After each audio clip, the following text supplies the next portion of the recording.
नमस्कार साथियों, मैं मनीष भारती संस्कृति पीसीएस प्लेटफॉर्म पर आप सभी का स्वागत करता हूं। साथियों, जैसा कि आप सभी जानते हैं 71वीं बीपीएससी प्रारंभिक परीक्षा को ध्यान में रखते हुए हम लोग लगातार पिछले एक वर्ष के करंट अफेयर्स का रिवीजन करते आ रहे हैं।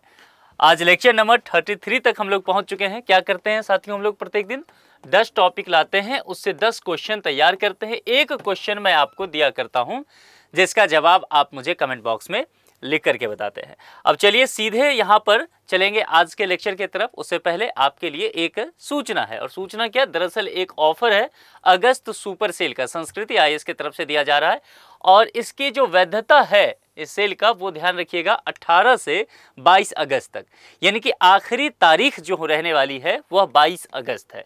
पीसीएस फाउंडेशन कोर्स कहने का तात्पर्य है कि पीसीएस से संबंधित जो भी कोर्स यहाँ पर दिया गया है, चाहे वो बीपीएससी हो जाए, यूपी पीसीएस हो, एमपी पीएससी हो या फिर आरएएस हो, इन तमाम पर देखेंगे तो प्रीलिम्स और मेंस सभी, यानी कि पूरा कोर्स आपको तैयार करा दिया जाएगा। मोर देन 60 to 75% ऑफ आपको देखने को मिलेगा। और इस विषय में अधिक जानकारी के लिए कॉन्टैक्ट नंबर दिया गया है 9555124124 या फिर sanskritIAS.com। इस पर भी विजिट करके आप विस्तृत जानकारी लेकर के अपने मनचाहे कोर्स में नामांकन करा सकते हैं। अब सीधे पहले टॉपिक की तरफ चलते हैं कि क्या है पहला टॉपिक। देखिए, मैं पहले भी एक चीज़ बताया हूं ना कि जब भी कोई टॉपिक बहुत बड़ा रहे, यानी कि प्रश्न भारी भरकम दिखे, तो वह प्रश्न आसान होता है दरअसल। ठीक है, तो यहाँ पर थोड़ा सा ध्यान से, नहीं कि प्रश्न देखिए 2 लाइन का है, निकल दिए। हाल ही में किस चिड़ियाघर को, अब देखिए प्रश्न का जवाब यही है, किस चिड़ियाघर को पूछा क्या गया वो हमने फाइंड आउट कर लिया। अब आगे देखते हैं। भारतीय ग्रीन बिल्डिंग काउंसिलिंग यानी कि आईजीबीसी, ये आईजीबीसी आप ध्यान रखना, क्योंकि शॉर्ट में आजकल न्यूज़पेपर में जो है यही लिखा जा रहा है। ठीक है, तो हो सकता है प्रश्न में आपको यही दे दे। तो आईजीबीसी से प्रमाणन प्राप्त करने वाला भारत का पहला चिड़ियाघर घोषित किया गया है। ठीक से ऐसे समझिए, यानी कि एक चिड़ियाघर है भारत का जिसको यहाँ पर आईजीबीसी से प्रमाणन दिया गया है, और ये भारत का ऐसा प्रमाणन प्राप्त करने वाला, ऐसा सर्टिफिकेट प्राप्त करने वाला आईजीबीसी से ये पहला जू है, चिड़ियाघर है। ठीक है, अब यहां पर पूछा गया है इसके आधार पर, ये 4 दिया गया है, इसको फिलहाल छोड़ देना है।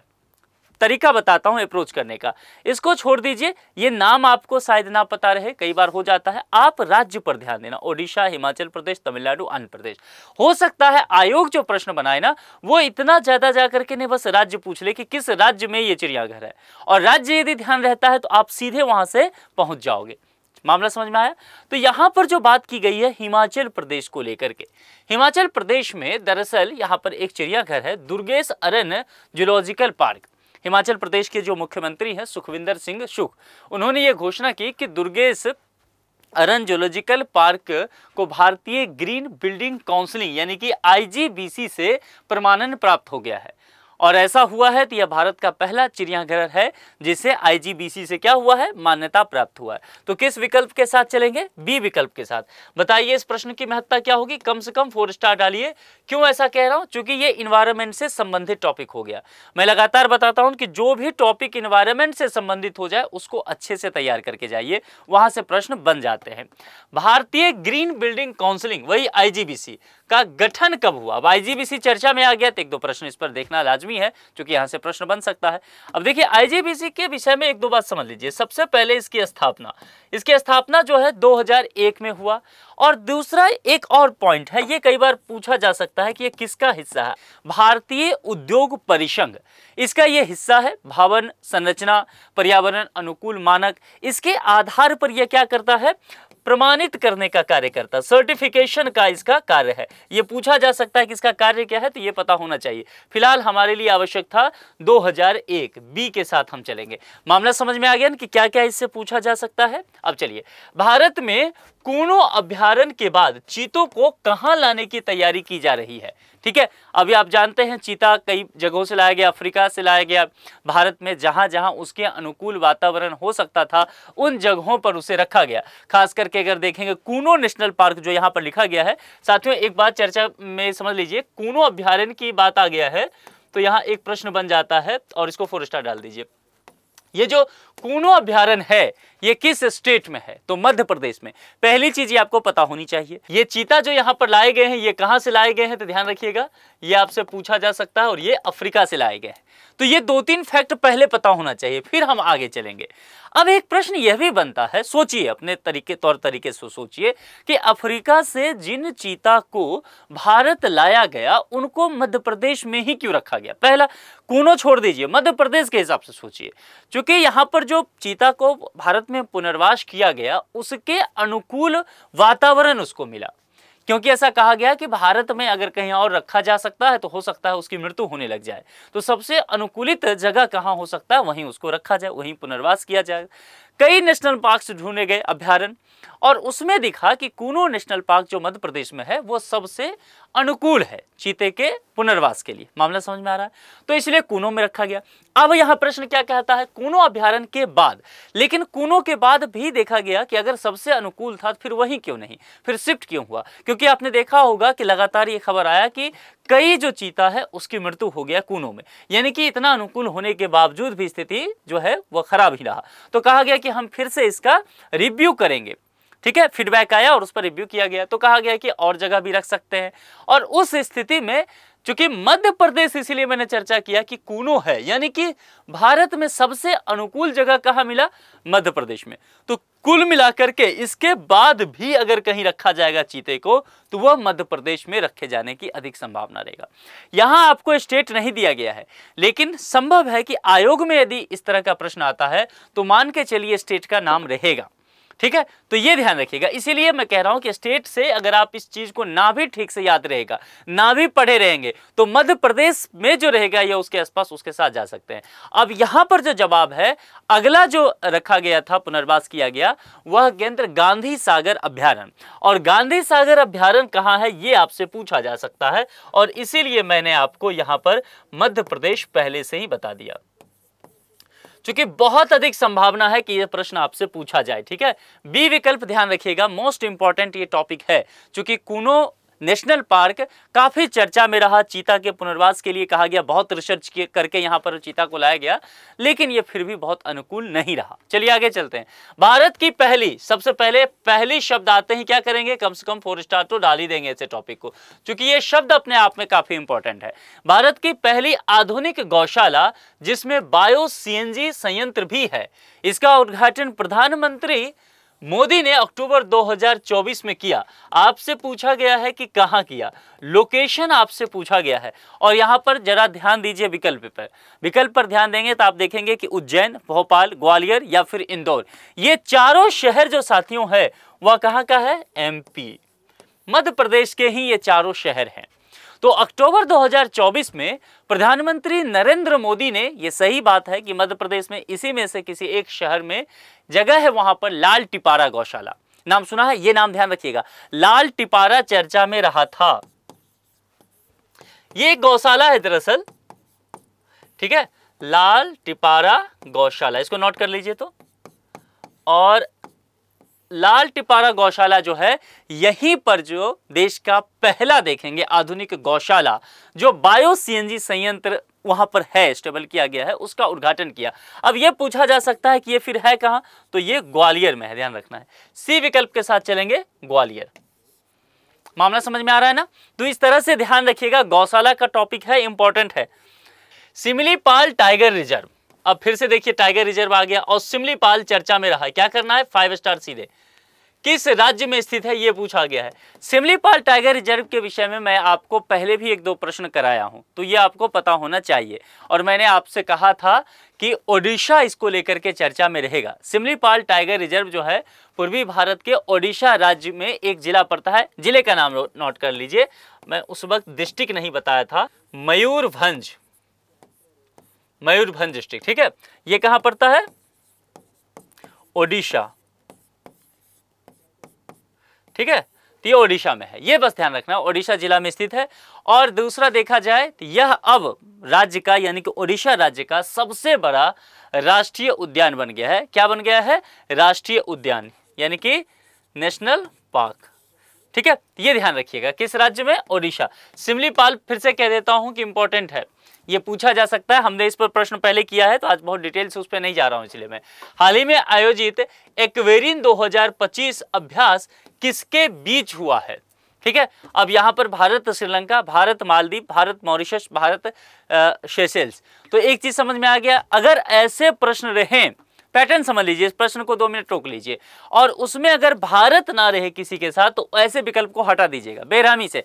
अगर प्रश्न सही एग्जैक्ट नहीं पता है तो अलग बात है, मतलब ये पता चल जाए कि हाँ इंडिया नहीं था, वो जवाब आ रहा है तो ठीक है। नहीं आ रहा है, फिर प्रश्न को सॉल्व करना है। तो ज्यादातर ऐसा देखा जाता है, कोई भी सैन्य अभ्यास या कुछ भी अभ्यास वगैरह पूछा जाए तो अगर भारत शामिल होता है तभी, जैसे कि यहाँ पूछ दिया जाता मालदीव और श्रीलंका, सीधे हटा देते उस विकल्प को, विचार ज्यादा नहीं करना है। हाँ एग्जैक्ट ही पता है कि भारत श्रीलंका हो सकता है तब तो ठीक है, नहीं तो फिर नहीं सोचना है। मामला समझ में आ गया? यानी कि एक तरफ भारत रहना चाहिए, लेकिन दुर्भाग्य से देखिए यहाँ पर आपके लिए हर एक विकल्प में भारत है, फिर तो ऐसे में सोचना पड़ेगा। तो एक्वेरिन जो है, दरअसल आपने अगर हाल ही में एक्टिव रहे हैं, न्यूज़पेपर पर सिर्फ नजर रखे हैं, तो भारत और मालदीव के बीच आयोजित हुआ है 2025 में ही। दोनों देशों की सेनाओं के द्वारा द्विपक्षीय सैन्य अभ्यास है। ये पूछा जा सकता है कि अभ्यास जो है वो कैसा है, वो कैसा है? सैन्य अभ्यास इस दोनों देशों की सेनाओं के बीच। बी विकल्प के साथ यहां पर जानेंगे। एक्वेरिन अभ्यास किस सेना फोर्स के बीच हुआ है? अब देखिए, अभी तक मैंने ये नहीं कहा, मैंने 2 बातें आपको बता दिया। मैंने एक चीज तो आपको बताया कि यह अभ्यास जो है वह भारत और मालदीव के, और मैंने कहा कि यह सैन्य अभ्यास है, इतना ही चीज कहा। अब सेना में किसके साथ रहा है? नौसेना, वायुसेना, थल सेना या कोस्ट गार्ड, जो कि समुद्र की सीमा साझा करता है। मालदीव तो पूरा घिरा हुआ द्वीप ही है, छोटा छोटा। तो किसके साथ ये हुआ ये मैंने नहीं कहा। अब यहां पर समझिए, यह अभ्यास जो है भारत और मालदीव की थल सेनाओं के बीच होता है, जिसमें काउंटर टेररिज्म और आपसी सहयोग पर, सामरिक सहयोग कह सकते हैं, ज्यादा इंपॉर्टेंट है, उस पर जोर दिया जाता है। अब देखिए इस प्रश्न में आप गलती कैसे कर लेते हैं, इस बात को समझिए। क्योंकि यहां पर सोचने में आप सोचेंगे कि एक्वेरिन नाम है, फोर्स की बात किया जा रहा है, इंडिया मालदीव है, मालदीव जो है वह इंडियन ओशियन में द्वीपों से बना हुआ देश है, जाहिर सी बात है समुद्र की बात की गई है, हो ना हो नौसेना इसका जवाब हो, ऐसा आप सोच सकते हैं। लेकिन यही ट्विस्ट है, यही गलती आप कर ले जाएंगे। तो तुक्का भी मारना है तो कैलकुलेटेड रिस्क के साथ यहां पर थल सेना होना चाहिए। अगर नहीं इस प्रश्न का जवाब आता ना तो आप सोच भी नहीं पाते कि थल सेना होगा। हाँ 90 लोग जो है ना 100 में से वो नौसेना सोचते, और ये गलत हो जाता। तो इसीलिए कई प्रश्न पर जो है तभी अटेम्प्ट कीजिए जब बिल्कुल सही जवाब हो, है ना, ये अभ्यास वगैरह में ध्यान रखना है। चलिए आगे बढ़ जाए। विश्व पोलियो दिवस कब मनाया जाता है? देखिए पोलियो को लेकर के मैं कहूंगा कि इस टॉपिक को तैयार निश्चित तौर पर रखिए, क्योंकि भारत एक तरह से पोलियो उन्मूलन को लेकर के लगातार काम करता रहा और इस तरह के प्रश्न इस पर पूछे जा सकते हैं। स्वास्थ्य से संबंधित हेल्थ, जी देखिए साइंस का है ये साइंस जो आप लोग कहते रहते हैं ना कि साइंस टेक सर बिल्कुल समझ नहीं आता। अब साइंस टेक में देखेंगे तो ये बायो का प्रश्न बनता है, और बायो में देखेंगे तो हेल्थ सेगमेंट, ऐसे तोड़ दीजिए किसी भी सब्जेक्ट को कि देखेंगे हेल्थ से हर साल 1-2 प्रश्न पूछता है, और बेहद ईजी, रोगाणु, विषाणु, जीवाणु, कीटाणु, ये डेट कौन सा क्या है, यही सब पूछता है। घुमा फिरा करके 50 टॉपिक हैं, एक A4 साइज पेज पर लिख लीजिए 50 टॉपिक को, काम बन जाएगा। इतना ही करना हो, हर साल इसी से बीपीएससी प्रश्न पूछता है, तो बस ये ध्यान रखना। इसीलिए कहा मैंने ये जो डेट वगैरह है उसको तैयार रखना है। अब देखिए यहां पर जो दिया गया है आपको 24 अक्टूबर, ठीक है, बी विकल्प के साथ आपको यहां पर जाना है। 24 अक्टूबर को विश्व पोलियो दिवस मनाया जाता है। ध्यान दीजिए क्या लिखा हुआ, विश्व जो है इंटरनेशनल लेवल पर सेलिब्रेट किया जाता है। विश्व खुशहाली रिपोर्ट 2025, इसको 5 स्टार लगा दीजिए। भारत की रैंक क्या है? हैप्पीनेस इंडेक्स की चर्चा किया गया है। हैप्पीनेस इंडेक्स में जो है ना भारत का थोड़ा सा रैंक लगातार नीचे ही रहा है ना, तो इसको ध्यान रखना है, इसीलिए ये टॉपिक चर्चा में रहा है। और इसी से संबंधित एक और है, इकोनॉमी में आपने पढ़ा होगा HDI, ह्यूमन डेवलपमेंट इंडेक्स, ठीक है। क्योंकि HDI जिस कंट्री का बेहतर होता है उस कंट्री का जो हैप्पीनेस इंडेक्स है वह अपने आप बेहतर हो जाता है, तो यहां पर ध्यान देना है। अब 2-3 बातें इसको जानने से पहले, इसमें से क्या होगा इससे जानने से पहले मैं कुछ बताना चाहता हूं। सबसे पहले ये रिपोर्ट जो हुआ वो कितने देशों का सर्वे लिया, कितने देशों में चयन किया गया है, तो उसका जवाब है कि 147 देशों की स्थिति इसमें देखा गया। अब 147 देशों की स्थिति देखेंगे तो भारत का क्या स्थान रहा है, वह है 118वां, ठीक है, 118वां इंडिया का। यानी कि अगर 2025 का, अच्छा 2025 लिख देता हूँ, 2025 के अकॉर्डिंग देखेंगे तो 118वां के अलावा मतलब 7 जो है वो सी के साथ जाएंगे। एक प्रश्न और हो सकता है, जो पैटर्न में देखा हूं पीआईक्यू में, पिछले वर्ष के मुकाबले ऐसे प्रश्न पूछे जाते हैं। जाहिर सी बात है फिर हमें 2024 में इंडिया का क्या स्थिति रहा था, क्योंकि देखिए हर ईयर ये आता है विश्व खुशहाली रिपोर्ट 2025, तो 2024 में अगर देखेंगे ना तो ये रैंक जो था वह 126वां था इंडिया का। तो जाहिर सी बात है आपको थोड़ा सा इंप्रूव होता हुआ दिख रहा है ना, 126 से थोड़ा सा ऊपर उठ करके 8 अंक 118 पर भारत इस बार पहुंच गया है। हालांकि बहुत ही बेकार कंडीशन है ऐसे कहा जाए, अच्छी बुरा तो छोड़ दीजिए, बहुत ही बुरी स्थिति भारत का इसमें है, 118 के साथ इसमें चलना है। अखिल भारतीय फुटबॉल महासंघ, फुटबॉल से प्रश्न आते हैं स्पोर्ट में तो मैं इसको कहूंगा 5 स्टार डाल दीजिए। AIFF को AFC अध्यक्ष मान्यता पुरस्कार किस श्रेणी में दिया गया है? ध्यान दीजिए, पुरस्कार दिया गया है वो तो अलग बात है, श्रेणी पूछा गया है। तो AIFF को ग्रास रूट फुटबॉल के क्षेत्र में सिल्वर मेडल के लिए AFC अध्यक्ष मान्यता पुरस्कार से सम्मानित किया गया है। तो यहां पर अगर देखेंगे तो वह क्या कहा गया है, सिल्वर मेडल के लिए, यानी कि हमें बी विकल्प के साथ फिर चलना पड़ेगा। अब चलिए आज का एक प्रश्न जिसका जवाब आप कमेंट बॉक्स में लिख करके देंगे। मुगल काल में बिहार के प्रमुख शहर कौन थे? देखिए समय देखिए, काल अवधि क्या है, मुगल काल, तो क्या वो गया, पटना, मोतिहारी, राजगीर, नालंदा, भागलपुर, वैशाली, दरभंगा, मुजफ्फरपुर, पूर्णिया, सासाराम, मधुबनी। इस तरह के प्रश्न में मोस्ट सुटेबल आंसर क्या होता है वो हमें करना है। तो कुछ प्रश्न इसलिए मैं आपको ऐसा देता रहता हूं ताकि जो है आपका ये तैयारी भी होता चले कि जिसमें लगे कि एक से अधिक जवाब सही है, लेकिन जाहिर सी बात है जवाब तो एक ही सही होना है। तो मोस्ट सुटेबल आंसर के साथ आप चलिए, ऐसे प्रश्नों को जो है वो अटेम्प्ट जरूर कीजिए ताकि ये प्रश्न जो आप कर पाए, चूंकि ये प्रश्न ना कठिन नहीं होता है, इजी होता है, बस थोड़ा सा प्रेजेंस ऑफ माइंड आपका चेक करता है। ठीक है, तो आज आपको ये बताना है कि 10 में से कितना सही हुआ, इस प्रश्न का अंतिम प्रश्न का जवाब, और आप लोगों की तैयारी अब कैसे चल रही है। दूसरी बात, बिहार के जिस क्षेत्र में आप लोग हैं वहां बाढ़ की क्या स्थिति है, ताकि उससे बहुत कुछ तय होगा आपके एग्जाम के डेट का, ये मुझे बताते चलिएगा। आज के लिए इतना ही, जुड़ने के लिए आप सभी का बेहद शुक्रिया, थैंक यू सो मच।